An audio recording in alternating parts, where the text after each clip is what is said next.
के सारे जिंदगी के जो भी एसेंशियल फंक्शन है उनको तो आप परफॉर्म कर रहे हैं, बिल्कुल कर रहे हैं। अच्छा, इसलिए आपका इंडिपेंडेंट एग्जिस्टेंस है। हां, हमारा अपने आप में इंडिपेंडेंट एग्जिस्टेंस है। क्यों है? क्योंकि तुम जिंदगी की सारी मूलभूत चीजों को खुद कर सकते हो। भाई न्यूट्रिशन कर रहा है, मेटाबॉलिज्म कर रहा है, ग्रोथ कर रहा है, रिप्रोडक्शन कर रहा है, तो भाई दिक्कत कहां है? तुम्हारा तो इंडिपेंडेंट एग्जिस्टेंस हुआ। यहां तक समझ में आया तो यस लिख दीजिए, यहां तक समझ में आया तो यस लिख दीजिए।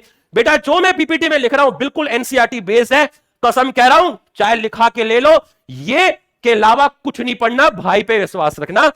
ज्यादा लंबी लंबी नहीं हाकेंगे, बस जो पढ़ा दिया भाई ने बस वही पढ़ना भाई। यहां तक समझ में आ गया? ठीक है। अब इन्होंने बोला कि यार जो ये सेल होती है इसको किसने डिस्कवर किया? तो अगर मैं आपसे कहूं कि सेल को किसने डिस्कवर किया तो आप साहब का नाम बोलेंगे। बड़ा आदमी है, प्यार से बोलिएगा, कहीं बुरा ना मान जाए। साहब का नाम है रॉबर्ट हुक। हे रॉबर्ट हुक, हां, आपने जो सेल देखी थी उस सेल का नाम बता दीजिए।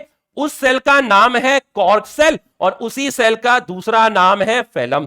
सर ये कैसी सेल है, प्लांट या एनिमल? मैंने कहा ये प्लांट सेल है। तो सबसे पहले रॉबर्ट हुक ने जो सेल देखी उसका नाम है, मैं दो दो तीन तीन बार इसलिए बोलता हूं ताकि दिमाग में वो चीज बैठ जाए और रूह में उतर जाए। क्लास खत्म होने के बाद देखना मेरी आवाज तुम्हारे कानों में गूंज रही होगी।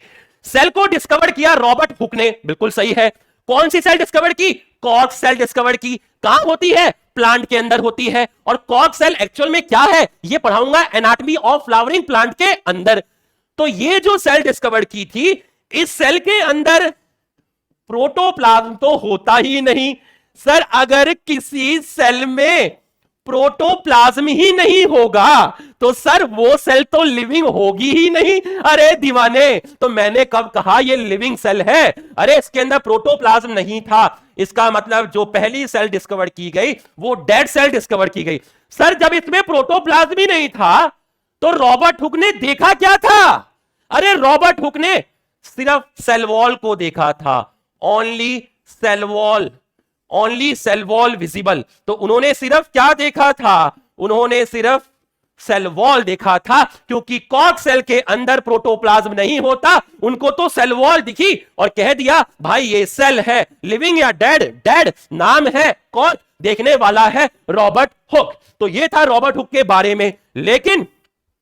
लेकिन दीवाने, वक्त को तो कुछ और ही मंजूर था। बोला अपने को डेड नहीं मांगता है, अपने को जिंदा सेल मांगता है, क्योंकि मैं अभी जिंदा हूं। तो जो सेल मांगता है वो मुझे मांगता है लिविंग सेल। तो अगर मैं आपसे कहूं कि लिविंग सेल सबसे पहले किसने डिस्कवर की, लिविंग सेल सबसे पहले किसने डिस्कवर की, तो मैं नाम बोलूंगा एंटोन वॉन ल्यूवेन हुक।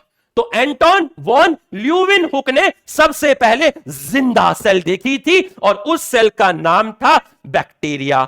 उस सेल का नाम था बैक्टीरिया। बिल्कुल सही है। तो सेल के बारे में आपको पता चल गया। देखिए मैं चाहूं तो और डिटेल में जा सकता हूं, बट एनसीईआरटी के बाहर नहीं जाना। मैं बोल सकता हूं कि सेल डेराइव किया था एक लैटिन वर्ड से, उस लैटिन वर्ड का नाम सेलुला था और सेलुला का मतलब कंपार्टमेंट होते हैं, हनी कॉम लाइक स्ट्रक्चर होता है। अरे दीवाने, ये चीज एनसीईआरटी में कहां लिखी है मास्टर जी ये बताओ? बेटा एनसीईआरटी में तो नहीं लिखी। तो गुरुजी जब एनसीईआरटी में नहीं लिखी तो बताने की जरूरत नहीं है, वही